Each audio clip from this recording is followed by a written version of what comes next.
Hello students. बेटा आपको याद होगा इससे पहले वाले वीडियो में हम लोगों ने हेनरी लॉ के बारे में डिस्कस करा था। अभी हमको डिस्कस करना है राउल्ट्स लॉ। ठीक है, राउल्ट्स लॉ क्या होता है इन्हें देखते हैं। The partial vapour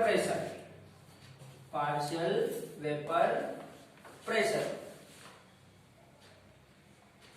of each component of the solution is directly proportional to its mole fraction present in solution। मतलब विलयन में उपस्थित प्रत्येक अवयव का आंशिक वाष्प दाब उस अवयव के मोल प्रभाज के समानुपाती होता है। ठीक है, जैसे मान लो बेटा यहाँ पे मैंने ए और बी दो कंपोनेंट ले रखे हैं। एक विलयन है, उस विलयन में दो कंपोनेंट है ए और बी। ठीक है, अपन ऐसा करते हैं, ये जो ए है इसको मान लेते हैं 1 component of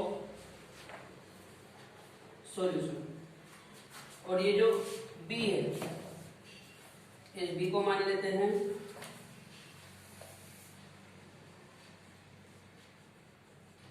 another component of solution. ठीक है बेटा, यहाँ पे जो ए है ये एक अवयव है और बी दूसरा अवयव है ना। कंपोनेंट मतलब होता है अवयव, तो ए एक अवयव है और बी दूसरा अवयव है। मेरे पास यहाँ पे दो अवयव है, तो राउल्ट के अनुसार प्रत्येक अवयव का जो वाष्प दाब होगा वो उसके खुद के मोल प्रभाज के समानुपाती होगा। जैसे यदि हम ए की बात करें तो ए का जो पार्शियली वेपर प्रेशर आंशिक वाष्प दाब होगा वो इसके खुद के मोल प्रभाज के समानुपाती होगा। और यदि हम इस बी की बात करें तो इस बी का जो पार्शियली वेपर प्रेशर मतलब आंशिक वाष्प दाब होगा वो इसके खुद के मोल प्रभाज के समानुपाती होगा। यही राउल्ट साहब ने कहा था कि किसी भी अवयव का वाष्प दाब उसके खुद के मोल प्रभाज के समानुपाती होता है। क्योंकि हमने ए और बी दो अवयव ले रखे, दो कंपोनेंट, तो इन दोनों के लिए हम देखते हैं कि राउल्ट के अकॉर्डिंग पार्शियली वेपर प्रेशर दोनों का अलग अलग क्या आएगा। ठीक है, इधर देखते हैं। जैसे मान लो 4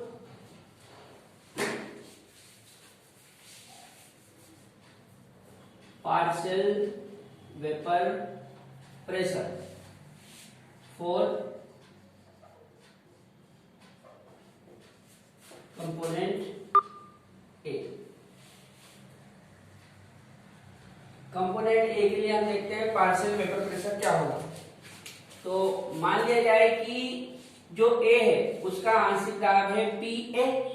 अब जैसे कि राउल्ट ने कहा था कि प्रत्येक अवयव का आंशिक वाष्प दाब उसके खुद के मोल प्रभाज के समानुपाती होगा, तो ए का ये जो वाष्प दाब है ये इसके खुद के मोल प्रभाज के समानुपाती होगा इस तरह से। ठीक है, जब हम ये डायरेक्टली प्रोपोर्शनल का साइन हटाएंगे तो साथ में एक नियतांक आएगा बराबर, तो ये हो जाएगा P A equal to P naught A X A. ठीक है बेटा, इसको हम 1 दे देते हैं। यहां पे मैं आपको बता दूं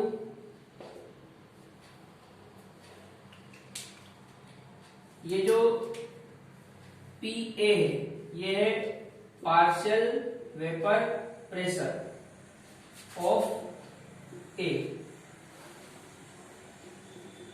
इन द सॉल्यूशन। मतलब सॉल्यूशन के भीतर ए का जो वाष्प दाब होगा वो क्या है पी ए। अच्छा, फिर ये पी नोड ए क्या है बेटा? पी नोड है partial vapour pressure of A in pure form. मतलब जब आपने इसको विलयन में नहीं मिलाया तब इस ए का जो वाष्प दाब होगा वो क्या होगा, पीए। प्योर फॉर्म मतलब शुद्ध अवस्था में। शुद्ध अवस्था बोले तो विलयन में मिलाने से पहले, मतलब विलयन के बाहर अलग से। अच्छा, एक्स ए क्या होगा, एक्स ए है मोल फ्रैक्शन ऑफ ए का मोल प्रभाज। एक बार और समझ लो बेटा, हम अवयव ए के लिए क्या निकाल रहे हैं, आंशिक वाष्प दाब। तो राउल्ट के अनुसार ए का जो वाष्प दाब होगा वो उसके खुद के मोल प्रभाज के डायरेक्टली प्रोपोर्शनल होगा। जब समानुपाती का साइन हटाएंगे तो बराबर के साथ में आएगा पी नॉट ए, और ये एक से ऐसा कैसे, यहाँ पे जो पी ए है ये पी ए, ये पी ए क्या है, partially vapour pressure of A in the solution. In the solution मतलब विलयन में, विलयन के अंदर जो वाष्प दाब है ए का वो क्या है, पी ए। फिर पी नॉट ए क्या है, partially vapour pressure of A in pure form मतलब शुद्ध अवस्था में ए का वाष्प दाब। शुद्ध अवस्था मतलब विलयन के बाहर अलग से, ठीक है। और एक्स ए क्या है, मोल फ्रैक्शन ऑफ ए। ये तो होगी बेटा ए की बात। अब हम देख लेते हैं बी के लिए कि यही चीज बी के लिए क्या होगी। तो मैं यहीं पे बना देता हूं, पार्शियल वेपर प्रेशर फॉर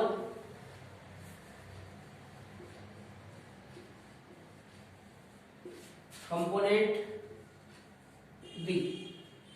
देखो जिस प्रकार हमने ए के लिए देखा उसी प्रकार हम बी के लिए देख सकते हैं। कैसे, ये हो जाएगा P B directly proportional X B, मतलब बी का जो आंशिक दाब है वो बी के मोल प्रभाज के समानुपाती होगा।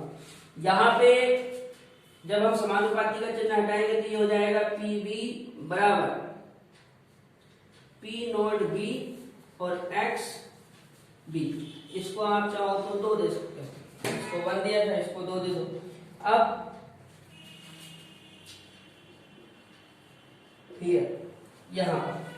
यहां पर बेटा पी बी क्या है, पी नॉट बी क्या है और एक्स बी क्या है। तो बहुत आसान है, पी बी क्या है, partial vapour pressure of be in the solution.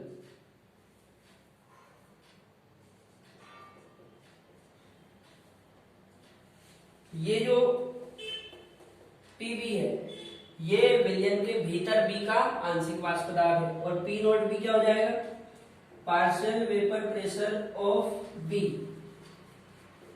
In pure form मतलब शुद्ध अवस्था में बी का जो आंशिक वाष्प दाब होगा उसको बोलेंगे पी नॉट बी।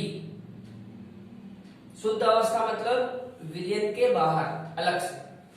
और एक्स बी क्या हो जाएगा, एक्स बी हो जाएगा बेटा मोल फ्रैक्शन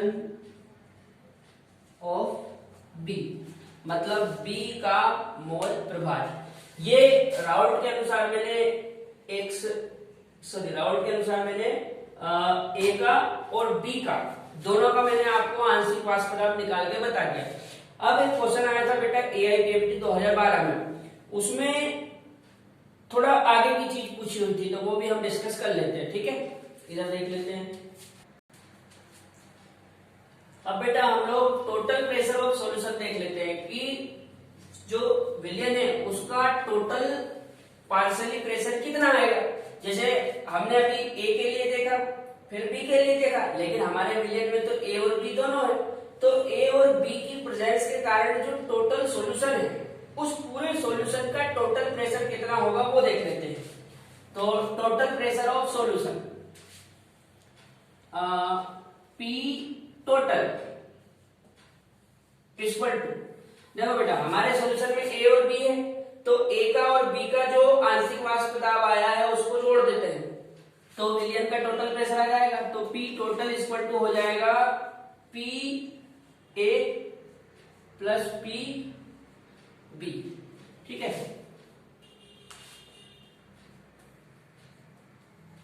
अब P total equal to P A की जगह क्या रख दे, P naught A X A plus P B की जगह क्या रख दे, पी नोड बी और एक्स बी। ये जो उस तरफ अपन ने सोल्व करा था वही है, ये पी नोड ए एक्स है और ये P naught B X B, ये पी ए की जगह और ये पी बी की जगह। ठीक है, अच्छा तो यहां पे फाइनली हमारा पी टोटल आ चुका है, P total equal to P naught A X A plus P naught B X B. इसको 1 दे देते हैं। आपका सवाल तो यहां से बेटा सॉल्व हो जाएगा। ठीक है, लेकिन इसमें एक चीज मैं समझा देता हूं, जैसा कि मैंने आपको बोला था अभी थोड़ी देर पहले कि 2012 में से रिलेटेड एक क्वेश्चन आया था, तो वो क्वेश्चन क्या था वो समझ लो। जैसे मान लो हमको पता है कि X A plus X B equal to 1 होता है, X A plus X B equal to कितना होता है 1। इसलिए यदि मैं एक्स ए निकालूं तो एक्स ए इक्वल टू क्या हो जाएगा 1 माइनस एक्स बी हो जाएगा। ठीक है, एक्स देखो x A plus X B बराबर 1 होता है, यदि एक्स ए निकालना है तो इसको उधर ले जाओ, तो एक्स ए बराबर हो जाएगा 1 माइनस एक्स बी। अब आगे देखते हैं, put the value of X A. यदि मैं इस एक्स ए की वैल्यू इसमें पुट कर दूं तो फिर क्या बनेगा, फिर ये बनेगा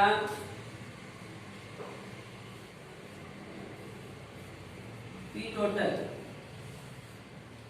इक्वल टू, देखो पी नोड ए तो ऐसा कैसे, और ये जो एक्स ए है इस एक्स ए की जगह ये यहां से मैं ये वाली वैल्यू रख दूं तो ये हो जाएगा 1 माइनस एक्स बी, ये एक्स ए की जगह ये वाली चीज और साथ में plus P naught B X B. ठीक है, अब इस चीज को हम थोड़ा सा सिस्टमैटिक कर लेते हैं। कैसे,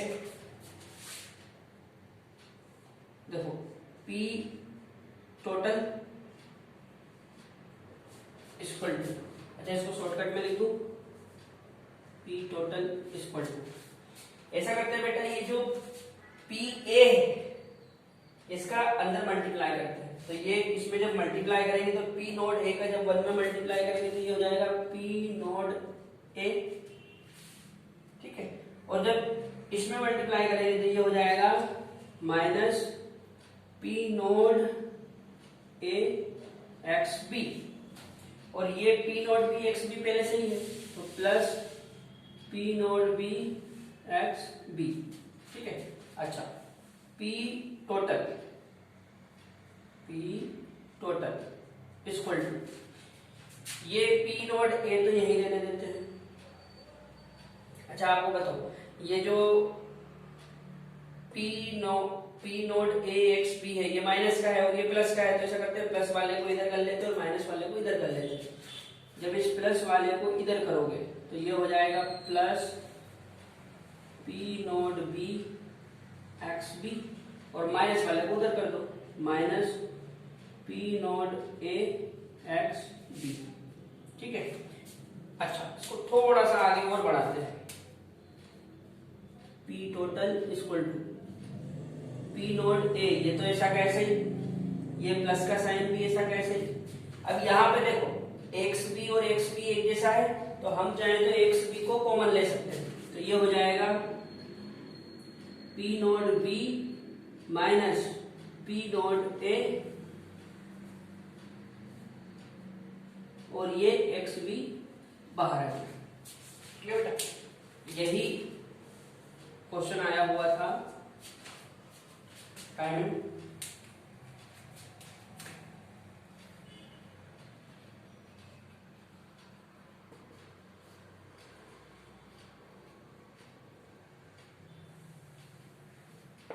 ये एग्जाम थी 2012 में। इस तरह से था, ठीक है। आप सॉल्ट पेपर में देखोगे तो आपको मिल जाएगा। अब इससे रिलेटेड एक मैं न्यूमेरिकल करवा देता हूँ आपको, जो कि AIPMT में आया था 2005 में। इधर देखो, AIPMT 2005। क्वेश्चन क्या है? The vapour pressure of two liquid, दो लिक्विड है बेटा, टू लिक्विड, दो लिक्विड कौन से? एक तो है P और एक है Q, आज 80 and 60 torr respectively. The total vapor pressure of solution obtained by mixing 3 mole of P and 2 mole of Q would be। ये सवाल है, सुन लो हिंदी में क्या बोल रहा है ये बोल रहा है कि दो लिक्विड P तथा Q का वाष्प दाब क्रमशः 80 तथा 60 टॉर है। यदि P के 3 मोल व Q के 2 मोल को आपस में मिलाया जाए तो विलयन का कुल वाष्प दाब कितना प्राप्त होगा? ठीक है, यहां पे मैं आपको सोल्व करके बता देता हूं। सबसे पहली चीज तो बेटा देखो, P टोटल इक्वल टू, अभी हाल ही बताया आपको कि P टोटल क्या होगा। यहाँ पे एक P है और एक Q है, हमने A और B करके देखा था, इसने P और Q करके देखा, तो एक का P ले लो, एक का Q ले लो, तो P टोटल इक्वल टू हो जाएगा देखो P प्लस PQ। ठीक, अच्छा आगे बढ़ाते हैं इसको। तो P total equal to P की जगह क्या लिख सकते हैं? P dot P into XP, ये P कंपोनेंट है ना अवयव, प्लस PQ की जगह क्या लिख सकते हैं? P node Q XQ। ठीक है, फॉर्मूला तो हमारा यहां पे बन गया। अब देखो, P total equal to P dot P कितना दे रखा है? 80, तो ये 80 इंटू, ये हमको पता करना है, अभी दिया नहीं है, प्लस P नॉट Q कितना दे रखा है? 60, तो ये 60 इंटू ये XQ भी हमारे पास नहीं है। ठीक है, XP और XQ दोनों ही हमारे पास नहीं है, तो हम क्या करें? दोनों को निकालते हैं। कैसे निकालते हैं? यहाँ पे साइड में बता दूं, देखो हमने mole fraction next last video में निकालना सीखा था। यदि मैं P के लिए निकालूं, P के लिए, तो P के लिए क्या हो जाएगा? देखो XP इक्वल टू P का यदि मोल प्रभाव निकालना है तो P के मोल ऊपर रखेंगे और नीचे टोटल। P के मोल कितने हैं? देखो 3, तो ऊपर 3 और नीचे टोटल कितने हो जाएंगे? 3 ये और 2 ये 5 इक्वल टू ये आएगा 0.6। ये आ गया P का मोल प्रभाव। अब Q का निकाल लेते हैं, तो XQ इक्वल टू Q का मोल प्रभाव निकालना है तो Q के मोल ऊपर रखेंगे और नीचे टोटल।